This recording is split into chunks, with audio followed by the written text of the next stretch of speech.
Hello, everybody. Shooty here again. Take three. Take three on this video. I just kind of got a little too, I don't know, off the rails with that previous version of this. So I'm going to start over. I'm going to try to keep everything kosher and not out of left field like I kind of was getting.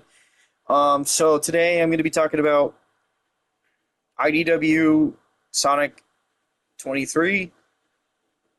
I'll start off with positives of this issue. The cover art, as well as the rest of the art, is pretty decent for the most part. I have no complaints in that regard. For the most part, I think that the artist may have used some 3D assets, but generally speaking, it's not too like filled with just big open shots of like highly detailed backgrounds. The comic book art looks like comic book art. All Sonic looks like what he should be in this scenario, which is running ragged and tired and ready to pass out because he has basically been running nonstop for several days at this point. In fact, I think the facial expressions are really good in this comic. I can't complain too much about the art aspect of it. The art looks good. The story is the problem, and that's where I'm going to start delving into the negative. So the negatives of this story start with the fact that Sonic. This is the big criticism everybody has with the IDW run, and it's that Sonic is basically, you have to read a wall of text for Sonic, right? This page right here in particular, I will read through. I'm going to read through these three panels on this page, and I'm going to explain to you what they could have done to improve and maybe get the point across as to why this writing kind of sucks. So I'm going to read these three panels, and hopefully I can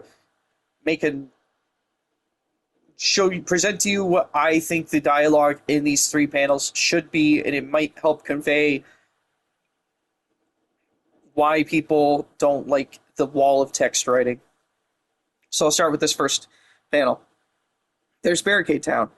Seems like yesterday Knuckles and I were busting Rough and Tumble's extortion racket. Now those mooks are zombots at the bottom of a mine. Hopefully the town is. No, looks like it fell to the metal virus too. Should I check for survivors? And do what, smart guy? Can't carry them to safety, and if a zombot gets a lucky hit on Tails Gizmo, we lose out on the data. So which is right? Risk it all to maybe save one person, or keep running so I can save everyone. All right. All right. There's too much dialogue in these three panels. For somebody who is a quick thinker, is not thinking very quickly in these three panels. And I say thinking because Sonic's not saying any of this out loud. He is thinking all of this in his head. There's thought bubbles here. These are not dialogue bubbles. These are thought bubbles, which is an interesting choice because thought bubbles have kind of disappeared in comic books in recent years. I think I can't remember if it was your boy Zach or Ethan Van Sciver, but they pointed out that thought bubbles don't happen as frequent as they used to. They're kind of now just gone, which is an interesting thing because thought bubbles used to give you a window into the mind of the character, and now thought bubbles are generally not even a thing anymore. But here we have them in IDW Sonic, which is, again, it's an interesting choice, and it's a good way to tell you what the character might be thinking in a moment. But it's important that you nail the thought bubbles just as well as you nail your dialogue bubbles, because you need the characters' thoughts to reflect what they would say out of their mouths. And Sonic is, I think it stands to reason that Sonic is a quick thinker and somebody who, in fact, my reasoning is I should probably explain why I say he's a quick thinker and all that. Um, Sonic's running like faster than any living being on the planet. So it stands to reason that when you run that fast, you need to be able to process information faster than most people. You need to be able to find the shortest point from point A to point B. And that's a straight line. A straight line is very short compared to a line that's not straight. I know that sounded stupid. That was like a Kamala Harris thing, but that's the bottom line is that when you move fast, you need to think fast. And this is not just like, oh, it's paramount for Sonic, he needs to think fast. It's how you're conveying who Sonic is as a character. Sonic is a speed demon. It's not, this dialogue doesn't read like a speed demon, it reads like like for instance, I would expect Tails to have this much dialogue. Let me give you what I would, if I were to have to write the dialogue in these boxes. This is what I would have wrote. Whoa, is that Barricade Town? I wonder if it survived the outbreak. No, looks like the metal virus got here too. Should I check for survivors? Or should I just keep going? Tails really needs this data. Right there. That right there. It's all Sonic needs to say. It gets the same point across. We don't need to be reminded that, oh, Knuckles and me fought rough and tumble in Barricade Town. I think they did that because they meaningfully needs to remind his audience where Barricade Town is. And to that I say, maybe make your artists make the Barricade Town more distinct. Besides just having a giant ass metal or a cement wall surrounding it. Maybe tell your artists to do better at making Barricade Town a distinct location. Okay? If you want it's a comic book. You want non-verbal ways of communicating information just as much as verbal ways. Comic books are pulling double duty. They are trying to show you something and tell you something at the same time. And the best thing about that is you can tell two different stories simultaneously. You can have characters interacting physically in the world while speaking about something completely different and progressing the plot in two different ways. So having Sonic sit here and have to remind his audience what Barricade Town is, if you want to make that apparent, tell your artists to make Barricade Town distinct. Make it so they can look at the audience member can look at it and be like, "That's Barricade Town." It's just this is why people are frustrated with IDW writing, primarily. It's this right here. It's the lack of trying to find a way to convey an idea in character. Because this is not in character for Sonic, this is a character. IDW Sonic is not Sonic. He is a poor representation of Sonic because he's not written in a manner that makes you feel like this is Sonic. And it's reflected too in even this interaction with Eggman where he's having like a philosophical argument with Eggman. So basically, very early on in the IDW run, they established that Eggman bumped his head after Sonic Forces and became Mr. Tinker, who's basically Eggman, but really nice and likes to make toys. And Sonic is like really upset at Eggman for becoming Eggman again. Sonic's really mad that the guy who is suffering amnesia. Let me rephrase this. So Sonic is mad because the guy who bumped his head and became a nice guy because he bumped his head is no longer a nice guy. Okay, Sonic's acting like Eggman by choice became Mr. Tinker, and it's like he didn't. Eggman became Mr. Tinker after he fucking apparently hit his head so hard he forgot he was a mad genius.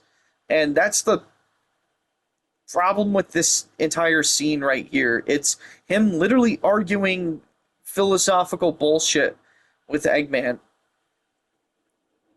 And Eggman standing there and like listening to him too is like really, really retarded. He's literally sitting there and arguing with him and not like backing up his like egg pod or whatever you want to call it to his giant floating mobility scooter. He's not like moving it out of range of Sonic or anything like that. He's like standing there and arguing with him. It's like, come on. Eggman's even stupid in this too. Like, people say IDW Eggman, oh, he's really well written. No, he's not. And this issue is proof of it. Eggman's a total fucking moron. He basically doesn't see any problem with the fact he has no control over the metal virus. And, well, okay, that he didn't initially have control ready to go.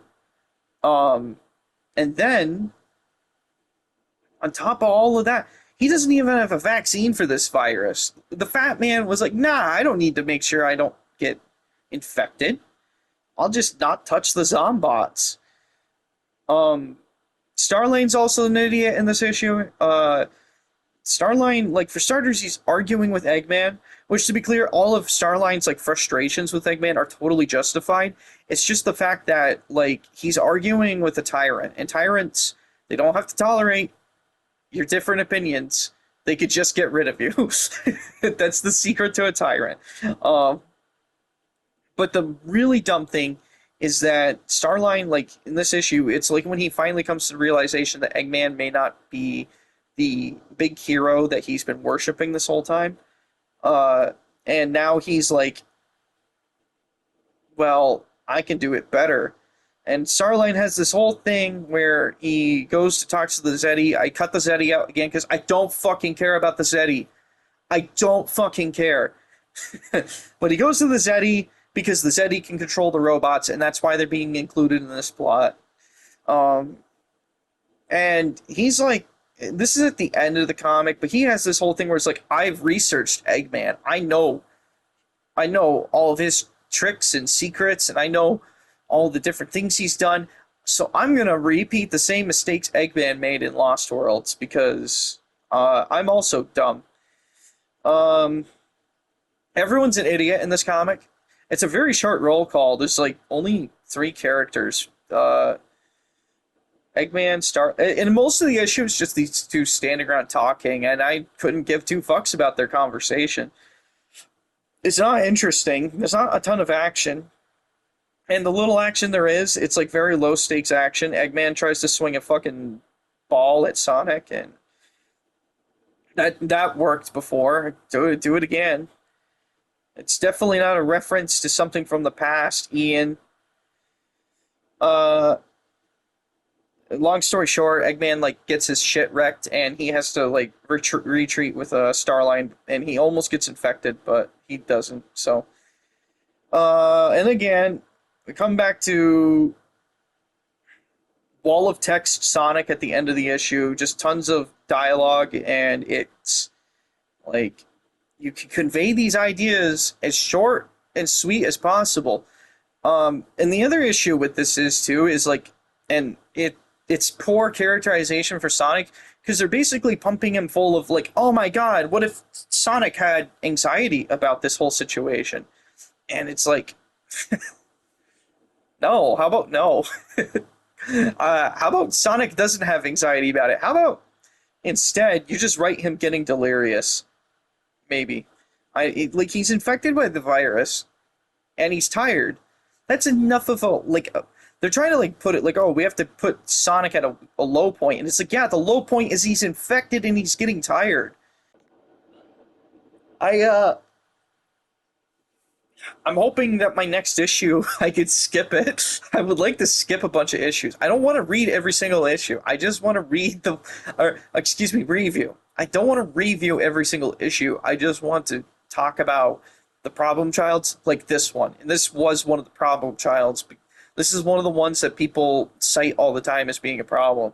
And it sticks out. It does stick out like a sore thumb. Sonic is talking too much. Stop. Give Sonic a word limit per issue. You can make Sonic convey the same ideas with less dialogue. And there's no action. Like, any meaningful action. Like, there's no, like, scene here where Sonic's beating the fuck out of anything. He's just standing here arguing. It's so fucking boring.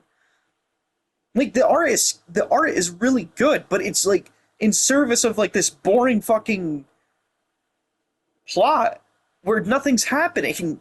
It's just two guys arguing on top of a wall. Anyway, I think that's about all I have to say about this issue. It's getting me frustrated the more I look at it. I gotta stop looking at it. And I'm gonna finish editing this video. I'll read the next issue, and hopefully I can skip it. If it's not worth talking about, I'm gonna skip it because I don't want to review every single issue. I just want to review the ones where I see bullshit. All right, anyway, take care.